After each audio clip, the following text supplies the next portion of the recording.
الحمد لله حمدا كثيرا طيبا مباركا فيه حمدا يوافي نعمه ويكافئ مزيده وصل اللهم وسلم على سيدنا محمد وعلى آله وأصحابه ومن اهتدى بهداه. Nous avons commencé le sujet de l'espérance comme une notion très importante dans la tradition musulmane. C'est une notion qui existe d'ailleurs dans toutes les religions, notamment dans les religions révélées, le judaïsme et tout particulièrement dans le christianisme. Dans le christianisme, l'espérance constitue l'une des trois vertus théologales avec la foi et la charité. Cette notion est aussi importante dans la tradition musulmane puisqu'il s'agit d'une notion récurrente dans le discours coranique. Et puisque nous traitons cette question en langue française, nous sommes quelque peu obligés de faire quelques remarques linguistiques. Le français est une langue très laïque, il se veut la langue très sécularisée par rapport à la langue latine. On peut même avancer la remarque suivante, c'est que le français est un latin sécularisé. Et au sein même de la langue française, il y a des notions plus sécularisées que d'autres. Par exemple, la morale renverrait à une notion latine religieuse et l'éthique renverrait à une notion philosophique grecque.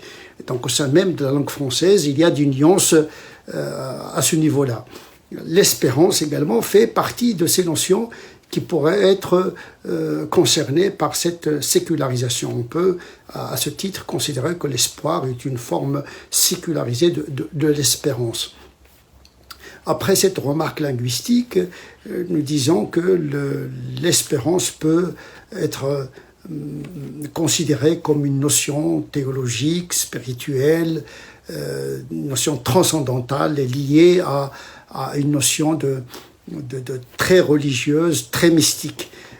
Quant à l'espoir, elle pourrait être considérée comme une notion profane et psychologique. Nous l'avons déjà souligné dans la causerie précédente. En effet, l'espérance ne s'éteint pas avec l'échec. C'est une notion liée à Dieu lui-même, éternel, toujours présent.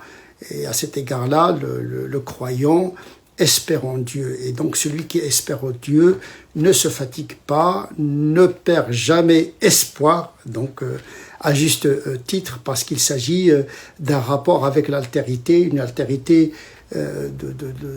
divine, absolue, et donc l'espérance est un espoir optimiste et permanent, alors que l'espoir, elle peut être déçue parce qu'il est lié à une notion psychologique. Le Coran d'ailleurs fait une distinction entre la notion de raja, qu'on peut traduire par l'espérance, et une autre notion qui s'appelle l'amani, une forme d'un désir, d'une passion, d'un souhait, d'un espoir. Et donc l'espoir, il peut être illusoire, alors que l'espérance est liée à la confiance en Dieu et donc ne s'éteint pas avec l'échec. Elle permet de traverser les épreuves jusqu'à la rencontre de Dieu, alors que l'espoir, il peut être une forme d'illusion. L'espoir, c'est comme quelqu'un qui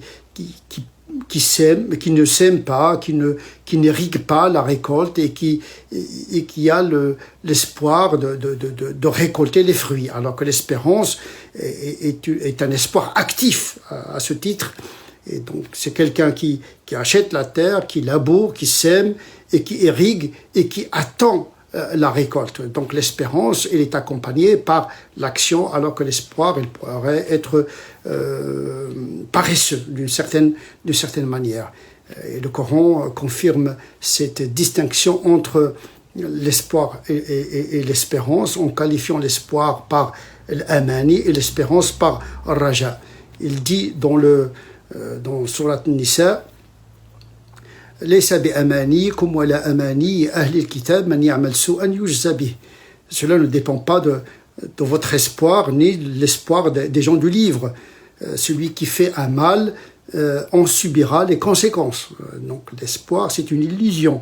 Et donc il y a une critique à cet égard quand il s'agit d'une illusion.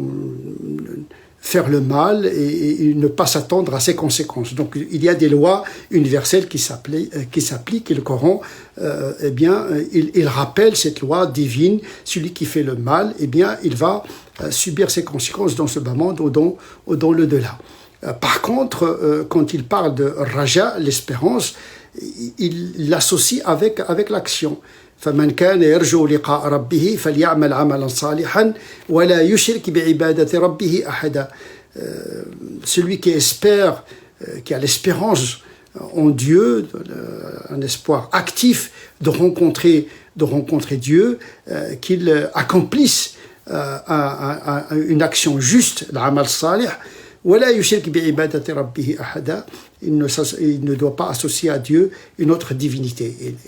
Il a une distinction entre la notion de l'espoir qui peut être déçu, alors que l'espérance n'est jamais déçue parce qu'il est accompagné par une œuvre juste. Et donc, le Coran fait cette distinction notoire entre un désir qui n'est pas accompagné par une volonté active et l'espérance qui est une volonté active et qui est une attente active.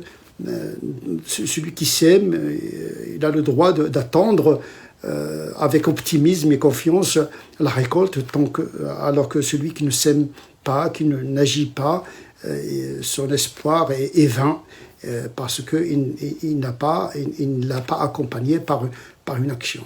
Et donc l'espérance, c'est une action optimiste. L'espoir, il peut renvoyer à un sentiment flou, un espoir, un souhait passif et peut-être paresseux.